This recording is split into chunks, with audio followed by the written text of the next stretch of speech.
शीर्षक, सौदे में बिकता रिश्ता। डिस्क्लेमर, ये कहानी पूर्णतः काल्पनिक पात्रों और घटनाओं पर आधारित है, लेकिन इसका भावनात्मक संदेश वास्तविक सामाजिक स्थितियों से प्रेरित है। इसका उद्देश्य किसी भी वर्ग, व्यक्ति, जाति या परंपरा को ठेस पहुंचाना नहीं, बल्कि सामाजिक बुराइयों, विशेषतः दहेज प्रथा पर गहन प्रश्न चिन्ह उठाना है। यदि यह कथा किसी के अनुभव से मेल खाती है तो यह एक संयोग मात्र है।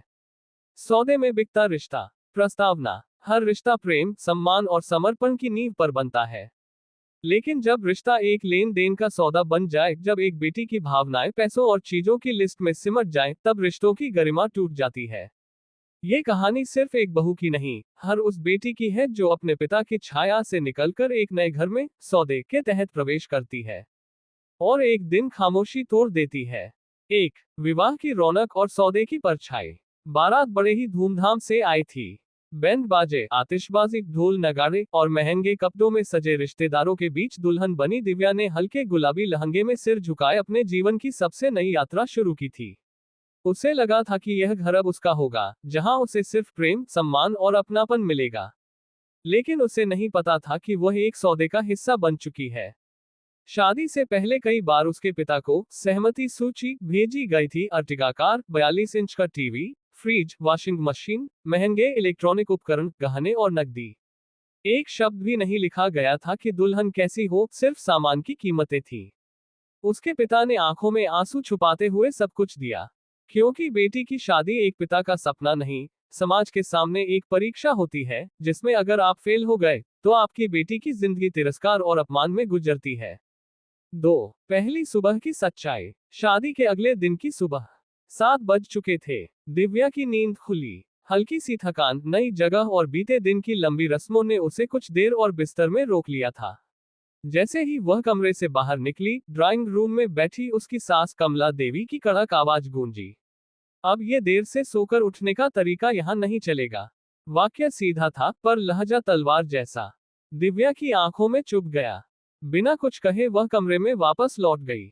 उसने धीरे से अलमारी खोली, अपने साथ लाया हुआ एक पुराना चमड़े का बैग और एक डायरी निकाली।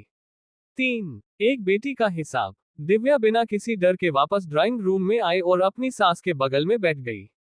उसने डायरी का पन्ना खोला और स्पष्ट आवाज में पढ़ना शुरू किया।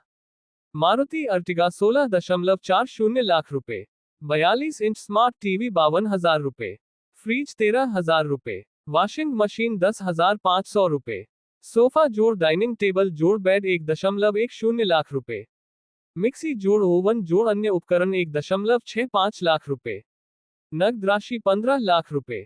फिर उसने एक गहरी सांस ली और कहा, मम्मी, ये वो लिस्ट है जो आपकी तरफ से मेरे पापा को भेजी गई थी। आप देख लीजिए, एक एक चीज वैसी ही आई है जैसी आपने लिखवाई थी। पर इस लिस्ट में कहीं ये नहीं लिखा गया कि बहू कैसी होनी चाहिए।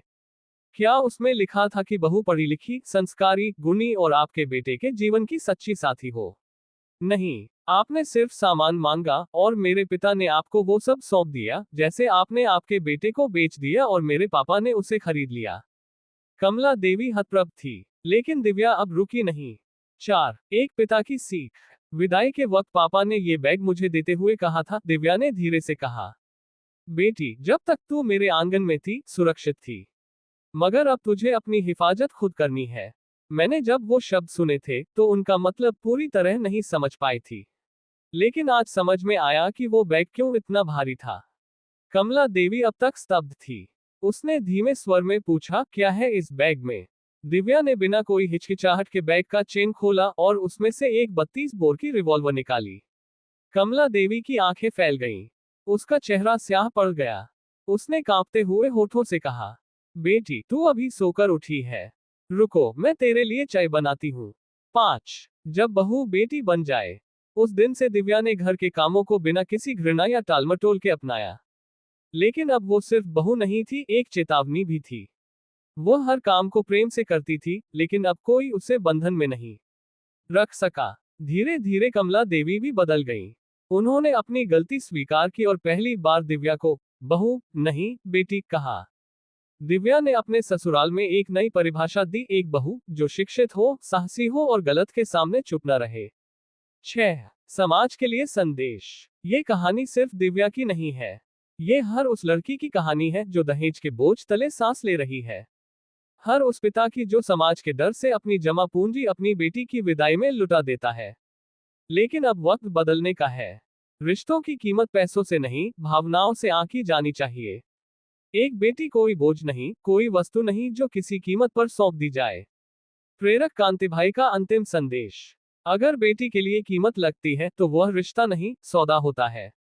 और सौदे में इंसानियत नहीं होती, बस वस्तुएं होती हैं। बहू लाओ, लेकिन पहले इंसानियत लाओ। रिश्ता खरीदो मत, भरोसे से बनाओ। जिस दिन हर बेटी अपने आत्मसम्मान के लिए खड़ी होगी, उस दिन दहेज जैसी प्रथा खुद शर्म से मर जाएगी। लेखक एवं प्रेरक कांति राठौड़ बदामिया।